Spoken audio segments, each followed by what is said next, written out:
Bismillahirrahmanirrahim. Assalamualaikum warahmatullahi wabarakatuh. Hello everyone, I hope you are doing okay. In this asynchronous class, we are going to cover a very important materials called, research background. I already told you last week, or I think a few days ago, right, that, we are going to have these sessions in which you are going to be given a video covering a materials about, research background. So, apa yang akan kita cover dalam pertemuan kali ini, yaitu goalnya adalah kawan-kawan harus memahami fungsi dari research background sendiri. Kenapa ini harus jadi goal kita? Karena biar kita punya guideline atau punya pointers sebenarnya nanti kalau kita bikin research background itu untuk apa gitu. So we are going to learn about that function in a simple way possible. Kemudian yang selanjutnya itu kita mencoba memahami apa yang harus di-cover di dalam research background itu. Kemarin kita setuju bahwa capaian kita itu adalah menulis paragraf pertama dari research background kita ya. Jadi atau dari research introduction kita akan cover paragraf pertama apa yang harus ditulis di sana gitu. Tapi mungkin akan sangat bagus juga kalau kawan-kawan itu mengerti apa pola atau alur apa yang harus disampaikan dalam research background secara keseluruhan. Kalau misalkan waktunya cukup, mungkin kita akan cover, tetapi kalau enggak, goal utama dari dari kelas ini atau sesi ini adalah kawan-kawan harus tahu apa fungsinya, kemudian apa elemen yang harus di-cover, dan yang terakhir dan yang paling utama itu kawan-kawan harus mampu menulis paragraf pertama dari research kita gitu, dari research background untuk judul yang sudah kita tentukan gitu ya. Oke, so cerita soal apa fungsinya. Jadi kawan-kawan di research background ini ingin membantu pembaca untuk memahami sebenarnya research kita itu tentang apa gitu. Jadi makanya di sini kawan-kawan akan memberikan konteks kepada pembaca. Konteks ini ibaratnya gini aja gitu. Ketika kita memiliki satu permasalahan, terus ada orang baru dari luar, kalau ujuk-ujuk kita tarik ke dalam permasalahannya itu tanpa diceritakan konteksnya, saya pikir tidak akan mengerti gitu. Sebenarnya mereka teh lagi ngomongin masalah apa sih gitu. Nah, itu fungsi dari background itu, kawan-kawan memberikan konteks kepada pembaca sebenarnya saya tuh lagi apa gitu. Lagi mau ngelakuin apa. Kemudian setelah konteks terbentuk, kawan-kawan akan memberikan alasan, akan memberikan reason kenapa kawan-kawan melakukan research tersebut gitu. So mari kita coba dengan konteks apa yang harus kita lakukan kalau kita mau memberikan konteks. Yang pertama kali dilakukan adalah lihat judulnya. Judul kita teh tentang apa? Misalkan tentang Duolingo sama vocabulary. Kawan kita ada ya kemarin yang punya judul kayak gitu gitu. Jadi pengaruh Duolingo terhadap vocabularies, atau misalkan ada kawan kita analisis tentang formal interaction atau student perceptions terhadap formal interactions or formal communication, for example. Kemudian ada lagi kawan kita yang meneliti tentang pengaruh Wattpad misalkan. Itu kalian lihat judulnya gitu. Kemudian setelah lihat judulnya, kalian tentukan atau kalian jelaskan pentingnya topik tersebut gitu. Nah, itu konteks itu bisa dilakukan seperti itu. Jadi, kalau mau neliti Duolingo, katakan dengan vocabulary, pengaruhnya terhadap vocabulary, jangan mulai dari English sebagai bahasa internasional, kemudian English itu punya 4 skill, kejauhan itu mah gitu ya. Jadi kita bisa berikan langsung aja konteksnya to the point. Misalkan kawan-kawan ingin memulai dengan bicara bahwa akhir-akhir ini misalkan sudah melibatkan teknologi di dalam kelas, itu masih make sense karena Duolingo itu adalah bagian dari teknologi gitu. Atau mau kalian memulai dari vocabulary-nya gitu misalkan. Well, that will be fine too. No problem. Nah, itu untuk konteks. Ini masih abstrak, tetapi poin yang harus kita tangkap adalah kita harus melihat judul kita teh tentang apa gitu. Kemudian jelaskan kenapa topik kita ini penting atau berikan satu pembahasan pentingnya topik kita tersebut gitu ya. So, yang kedua yang harus diberikan itu adalah reason kenapa kita melakukan research tersebut. Biasanya research ini diambil dari pressing issue, dari burning issue yang kalian lihat di sekitaran. Isu ini misalkan masih ada struggle, vocabulary anak ini masih struggle, makanya kita terinspirasi untuk memberikan alternatif pembelajaran pakai Duolingo. Atau misalkan isunya ini karena misalkan kayak tadi ya, kalau judulnya formal interaction. Nah, itu misalkan karena sejauh ini belajar itu nggak pernah membeda-bedakan formal interaction sama informal interactions. Nah, jadi kita akan mengangkat isu tersebut gitu. Atau misalkan ada pembelajaran yang kolaboratif strategic reading, yaitu satu metode reading. Nah, kalian itu misalkan berangkat karena melihat reading siswa atau mahasiswa ini masih kurang, jadi kita menawarkan solusinya dengan menerapkan metode kolaboratif strategic reading gitu. Biasanya berangkat dari isu.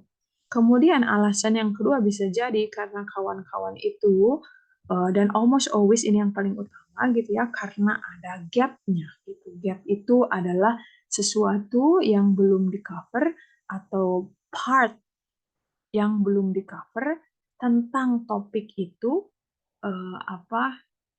oleh previous studies gitu. Saya yakin yang meneliti Duolingo itu banyak terhadap vocabulary misalkan atau tentang ELSA application misalkan terhadap kemampuan speaking, saya yakin sudah banyak yang meneliti. Nah, tetapi pasti ada dari previous study itu yang belum ke cover atau ada yang perlu diimprove misalkan dari previous study. Nah, kita berangkat pakai jalur gap, itu alasannya kita melakukan sebuah research biasanya gitu ya. So ini yang harus, ini function dari research introduction atau dari background menurut saya, bahwa kita harus menyediakan konteks kepada pembaca supaya pembaca itu tidak liar, tidak pusing gitu ya, pas ujung-ujung misalkan berantem aja gitu ya, nggak tahu duduk permasalahannya. Nah, jadi kita berikan konteks, kemudian baru kita jelaskan sebenarnya isunya tuh apa sampai kita mau meneliti ini gitu, atau gapnya tuh apa sampai kita mau meneliti ini. Saya harap sampai sini bisa diikuti ya kawan-kawan. Yang selanjutnya, kalau kita bercerita tentang apa yang harus di-cover di dalam background, tadi sudah ada gambaran mungkin ya. Jadi yang pertama itu kita harus menyediakan konteks, dengan kata lain kita harus menjelaskan pentingnya topik kita itu gitu, atau mengenalkan topik kita itu bisa. Jadi kita memberikan background fact atau background information dari research mungkin tentang itu, kemudian define the terminology atau istilah yang ada di dalam judul kita itu gitu. Contohnya mungkin orang Pamengpeuk, orang Garut Selatan itu nggak tahu Duolingo itu apa gitu. Atau kita pernah belajar tentang automated writing evaluation, mungkin orang Pamengpeuk mah belum tahu, jadi kita harus kasih definisi tentang itu gitu ya. Kemudian kita jelaskan present problem present the problem area, kemudian current research focus. Jadi sejauh ini orang-orang itu udah fokus kemana gitu. Tetapi dari beberapa poin ini, saya ingin kawan-kawan itu memegang kata importance of the field. Jadi kalian di paragraf 1 itu harus nge-establish the importance of your topic gitu ya. Itu yang akan kita tulis di paragraf 1 gitu. Di sini memang elemen itu banyak, tapi akan kita garap nanti sampai di pertemuan yang selanjutnya. Kita bisa lihat di sini katanya kita harus mencantumkan previous study, kemudian kita harus melihat gap-nya, itu akan ditulis di dalam keseluruhan research background kita, tetapi kita akan fokus untuk beberapa pertemuan ke depan, kita hanya akan fokus kepada mungkin ini ya, itu 3 ini. Jadi, the importance of the topic, menyediakan background information, kemudian memberikan terminologies kalau memang perlu menurut kawan-kawan gitu ya. So, tapi almost always itu perlu sih.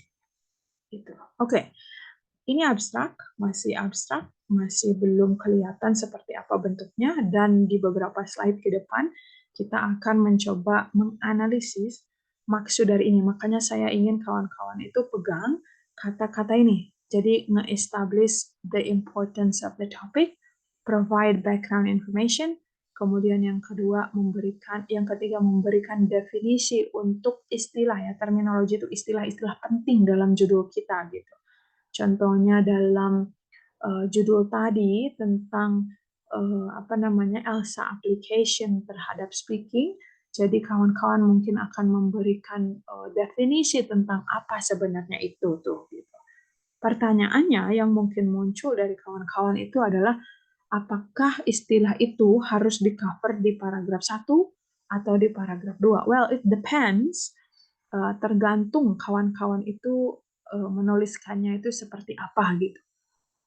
Yang penting paragraf 1 dan 2 itu biasanya menyampaikan konteks atau tentang apa research kita itu sebenarnya.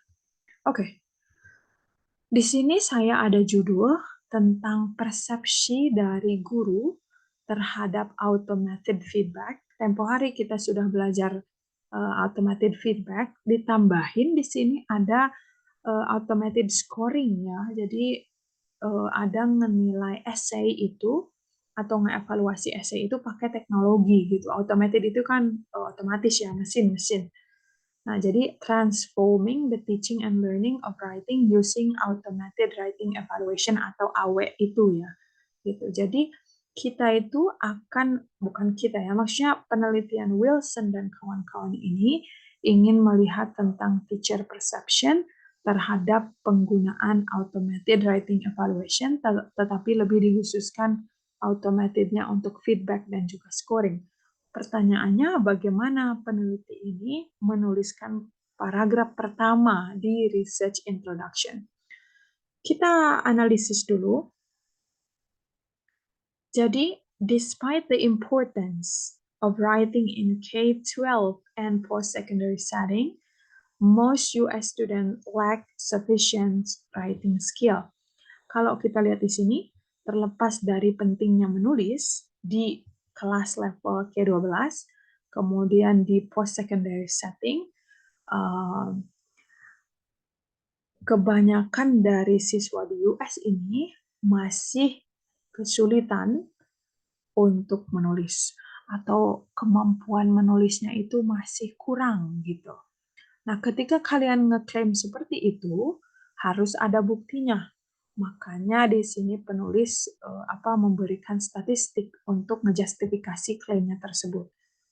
Kalau kita lihat judul, ini judulnya tentang writing, tentang menulis, jadi dia petakan yang pertama kali dia sebut itu adalah kata menulis.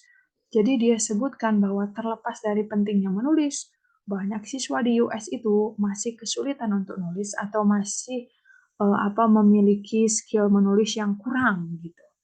Kenapa dia harus menulis kalimat itu gitu kan? Karena di kalimat selanjutnya dia akan mengenalkan tentang posisi teknologi ini gitu. Karena di judul dia itu ada teknologi.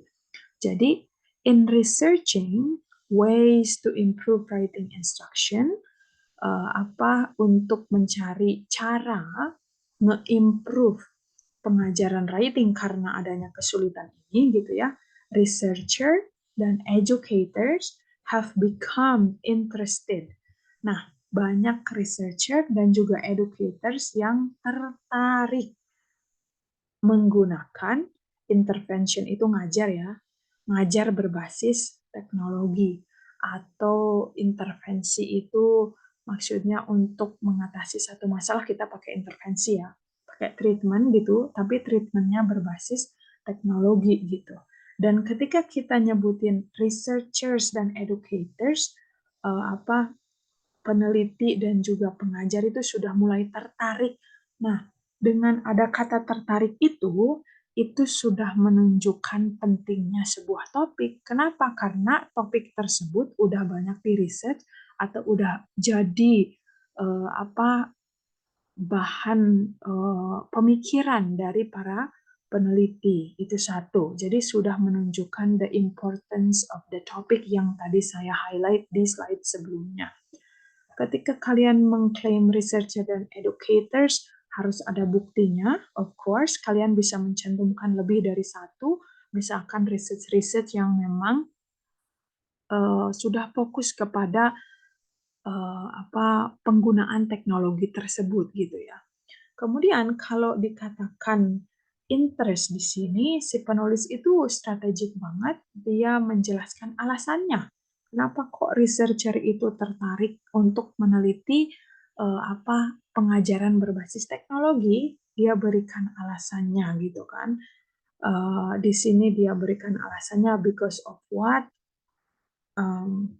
Kemudian di sini juga dia lanjutkan kenapa masih jadi bahan, maksudnya kenapa peneliti itu sangat tertarik, dia juga berikan alasan yang selanjutnya sampai paragraf ini selesai.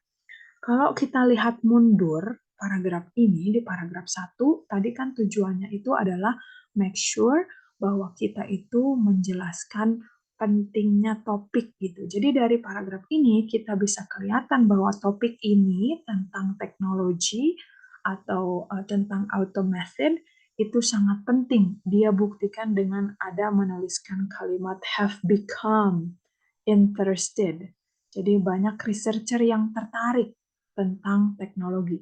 Pertanyaannya, automated sudah disebut belum?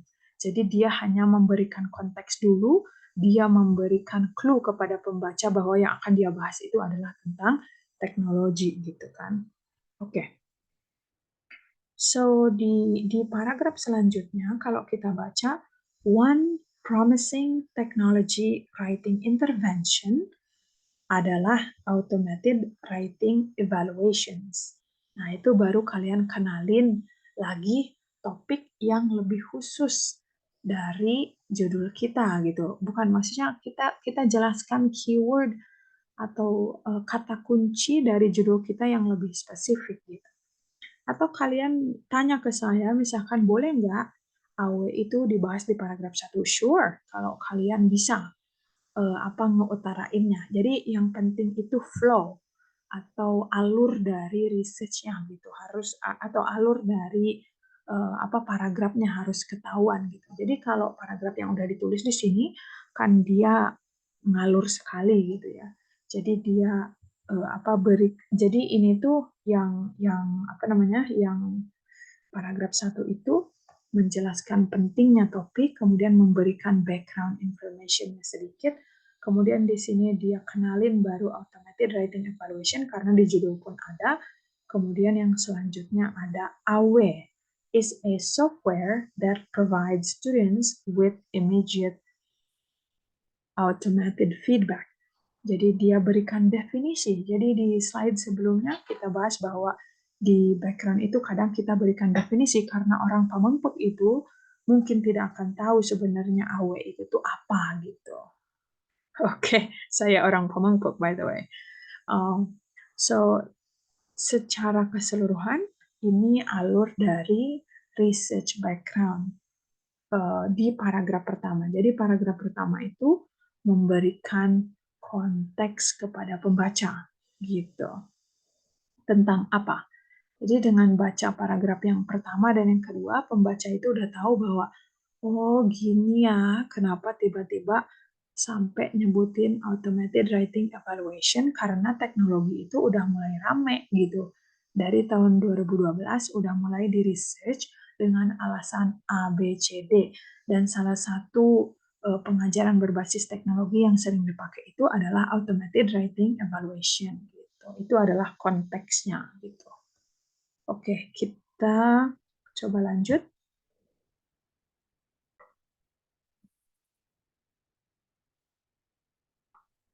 Oke, kita punya satu judul baru, judulnya tentang argumen counter argumen.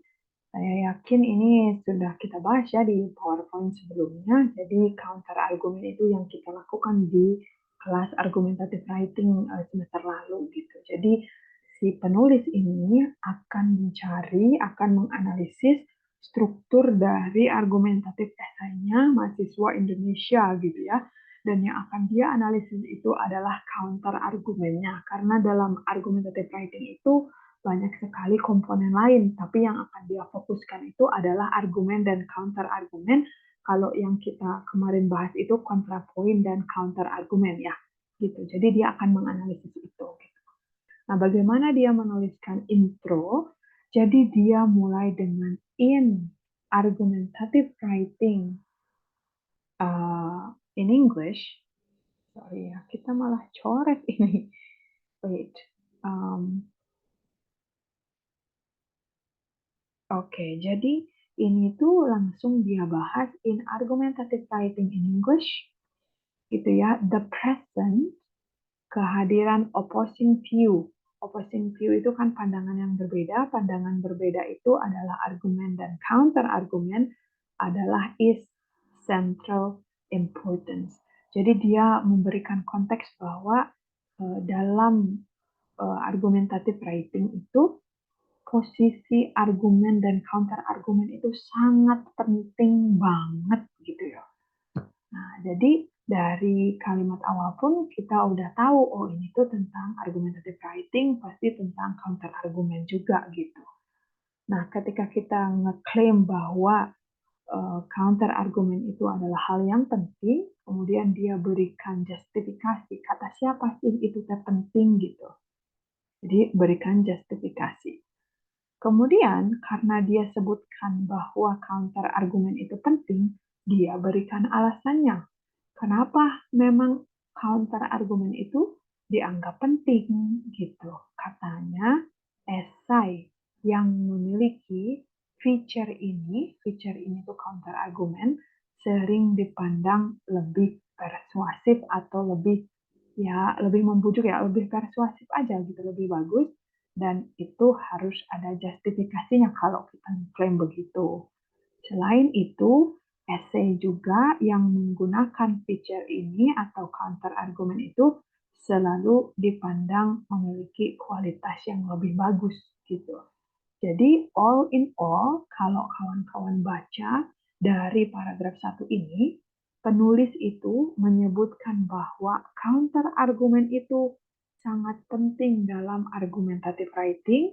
Dia berikan justifikasi kata siapa, kemudian dia jelaskan kenapa kok bisa dipandang penting gitu. Kalau misalkan saya balik kepada judul ELSA application terhadap speaking misalkan.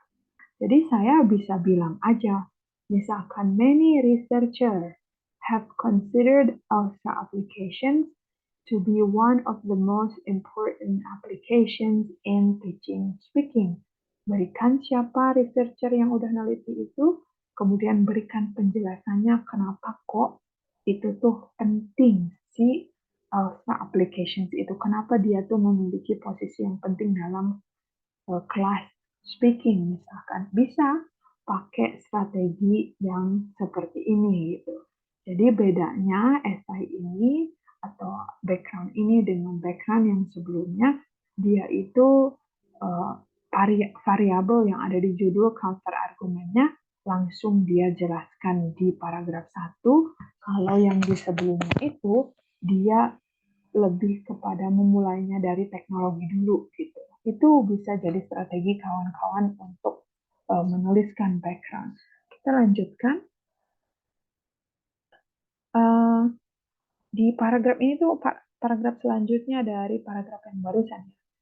Nah, ini sudah mulai muncul ke isu, tapi kalian nggak usah khawatir karena memang capaian kita itu hanya establish importance aja gitu ya. Di sini dia menuliskan, terlepas dari pentingnya argumen dan counter argumen dalam bahasa Inggris, argumentative writing, apa maksudnya di dalam argumentative writing ya, posisi counter argument, to my knowledge, menurut saya, no study, tidak ada penelitian yang dilakukan untuk menginvestigasi counter argument tersebut gitu. Jadi secara teori counter argumen itu penting, tetapi belum ada penelitian yang analisis itu.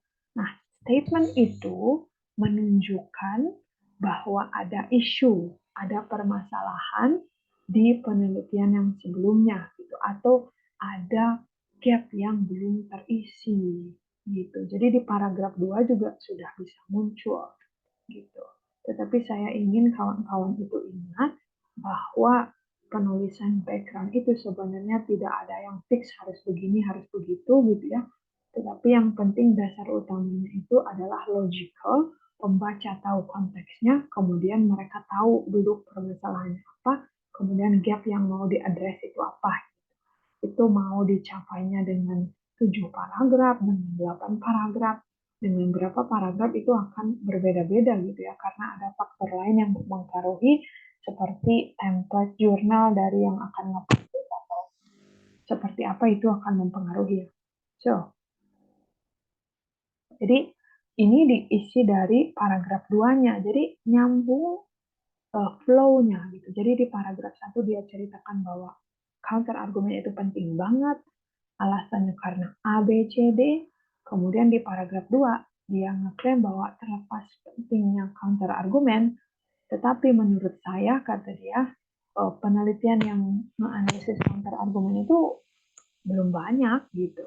Nah, itu juga sudah bisa jadi alasan kenapa kita melakukan penelitian ini atau kenapa penulis melakukan penelitian ini.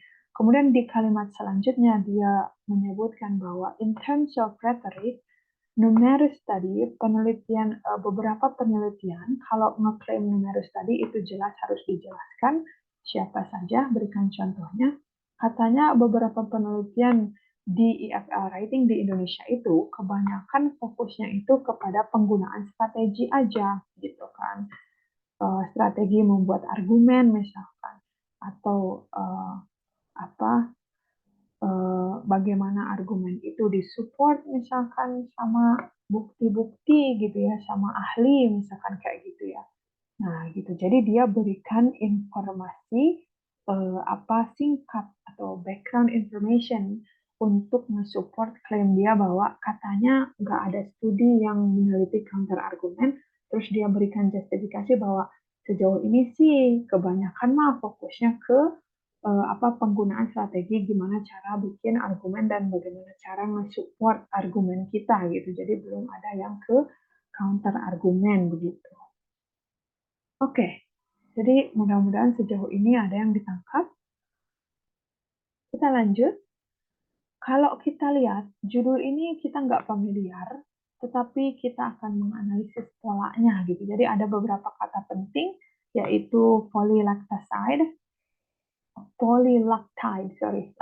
I don't know how to read that. Polymer, kemudian ada rubber. Jadi synthesis of flexible polymer blend from polylactide and rubber. I don't even understand what is it about. Tetapi kita akan menganalisa pola dia menyampaikan paragraf 1. Ingat ya, paragraf 1 itu kita menjelaskan pentingnya topik kita. Dan mengatakan pentingnya sebuah topik itu nggak harus bilang bahwa it is very important, it is very crucial, it is very fundamental. Tidak harus seperti itu. Dengan ada kata bahwa banyak research yang sudah neliti atau ELSA applications itu sudah banyak diteliti, itu tuh sudah menunjukkan pentingnya sebuah topik gitu. So di sini polylactide atau PLA has received much attention in recent years. Sudah banyak diteliti, sudah menarik banyak perhatian akhir-akhir ini ya. Karena apa? Karena propertiesnya dari PLA ini yang menawarkan benefit secara ekonomi gitu ya. Tetapi yang penting dari kalimat ini adalah penulis menjelaskan establish pentingnya topik dengan menunjukkan kata has received much attention gitu. Jadi topik ini tuh sudah attract many researcher focus, many researcher attention, has become the interest of many researcher. Itu tuh kita sudah menunjukkan pentingnya sebuah topik gitu. Jadi kalau saya tawarin sih, kalau saya tambahin sih, kalau kalian menyebutkan many researcher, misalkan sudah tertarik meneliti Duolingo, itu kita cantumkan researchnya siapa aja, kita kurungin misalkan ya di sini tuh siapa aja gitu. Nah, jadi itu di paragraf 1 itu. Kemudian setelah kalian menyebutkan misalkan many attention from many researcher, itu kalian bisa menjelaskan kenapa sih bisa tertarik para researcher itu gitu. Jadi kalian harus mengambil features-nya. Oke. Selanjutnya, ada lagi, satu lagi ya, contoh analisisnya. Oke. Mudah-mudahan ini nggak terlalu lama banget ya. Oke, wait.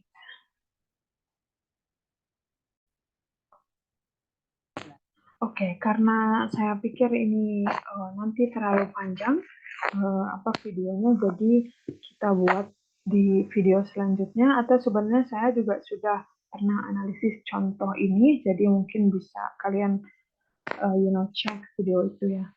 Oke, jadi kita bisa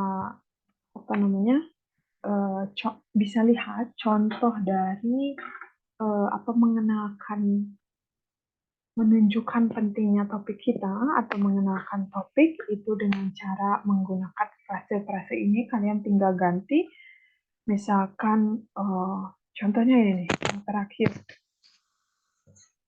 Much research in recent years has focused on the analysis of, atau misalkan has focused on how to improve student speaking skill. Nah, kasih siapa researchernya gitu ya yang udah neliti itu tuh gitu. Kemudian contoh lain misalkan a major current focus in language teaching, for example, is how to apa gitu. Atau major fokus sekarang itu di dalam bidang nge-feedback misalkan ya, a major current focus in providing meaningful feedback is how technology can be incorporated into that process. Atau numerous experiments, numerous analysis have established that Duolingo can provide many interesting benefits for language learning atau for language teaching and learning misalkan. Jadi frase-frase ini bisa kawan-kawan gunakan gitu. So silahkan, you try to understand what we have covered so far. Jadi kalau kita bisa simpulkan, kalau mau menulis paragraf pertama untuk background, kawan-kawan harus menentukan keywords-nya dari judul kita tuh apa gitu. Kita tentukan apa sih yang penting dalam judul kita tuh, yang utamanya banget yang kita jelaskan itu tuh apa gitu. Sesudah keywordnya kita tentukan, kemudian bagaimana kita akan menulis paragraf itu, mau dari keyword yang mana kita mulainya gitu. Jadi yang penting Di dalam paragraf itu, kita jelaskan pentingnya topik kita itu, dan menjelaskan pentingnya topik itu tidak selalu harus menyebutkan bahwa ini tuh penting, ini tuh essential, ini tuh apa, tetapi dengan menunjukkan misalkan kayak tadi ya, many researchers have investigated apa gitu. Itu juga udah menunjukkan pentingnya sebuah topik, kemudian selesaikan satu paragraf dengan memberikan alasan misalkan kenapa topik tersebut itu bisa important. Ya tadi contoh-contohnya ada ya, sudah kita bahas. Kemudian kalian kalau misalkan mau tahu konteksnya, karena tidak jarang yang sudah menulis paragraf satu, terus dia linglung gitu, mau kemana lagi ini habis paragraf satu itu gitu. Jadi ada baiknya kalau kalian sudah mulai coret-coret tentang sebenarnya apa konteksnya mau disampaikan seperti apa, kemudian reasonnya datangnya dari mana gitu ya. Jadi konteks dan reason itu harus tergambar di research background gitu. Kayaknya segitu aja yang bisa disampaikan untuk kelas dan sesi ini. Kalau kawan-kawan ada pertanyaan, silahkan di drop tomorrow ke grup sebagai tanda that you actually check the video gitu. At least you do it before 5 p.m. gitu. Kalau ada pertanyaan, just to see, just to indicate that you pay attention gitu. Or to put it in a better word, supaya saya tahu that you watch actually the video. Maybe you can actually give some comments in our WhatsApp group, letting me know that you have checked it, and also if you have question, I think that will be even better. So you drop in the WhatsApp group. So that will be all, everyone. Thank you so much. Assalamualaikum warahmatullahi wabarakatuh.